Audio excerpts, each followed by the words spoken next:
Welcome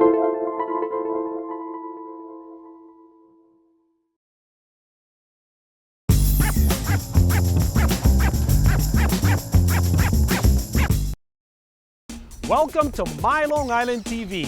From Manhasset to Montauk, we have traveled our communities to bring you the following events.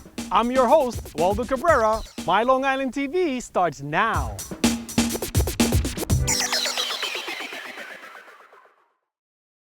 I would say our house probably has over 5,000 books. My kids are always telling me, Mom, I hope this house never catches fire.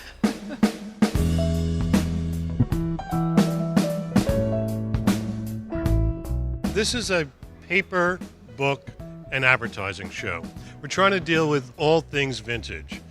Ephemera, hardcover books, all the fun stuff we remember growing up. It could be a poster, it could be a postcard, it could be a playbill, it could be a Hardy Boys mystery, it could be Mad Magazine, it could be some sort of cola advertisement.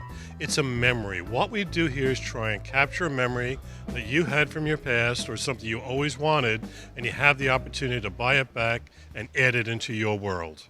This differs from coins, baseball cards, stamps, that sort of thing, in that more people can relate to a graphic image, to the written word, to something that triggers that heartbeat memory. A coin is just a coin is just a coin. People tend to collect those for the value. Here, if you're collecting movie memorabilia or if you're collecting general sports memorabilia, everything is wide open here. Here I have about 65,000 cards. I have cards from 1905 that I'd be happy to sell to you for $0.25. I have some from the 50s that I wouldn't sell to you for $10. So what makes a postcard valuable? Quantity made, collectability. Early greeting cards like Christmas cards are relatively common because everybody sent them. Greeting cards like from Halloween are much more desirable because not as many were used, not as many are available. That's part of supply and demand. I have some hold to light cards, which are transparencies that you can see through. And like the windows will light up. You start out with a day scene and it turn into a night scene. I collect postcards. I put them in frames, and around the holidays I set them around the house. They look beautiful. 11 by 17 frames, fits 3, 6, 9 of them. You know, I'm selective. I only like certain ones that match each other so they could fit together in a frame. So certain Halloween ones that I bought, you know, cheap, I see around here for, you know, like $100, and I got them for like $10 or something. You know, that's interesting and as a way to say. But it's just that the graphics on them, they're all interesting in their own way. It is a print. It is most definitely a print. It's a plate print.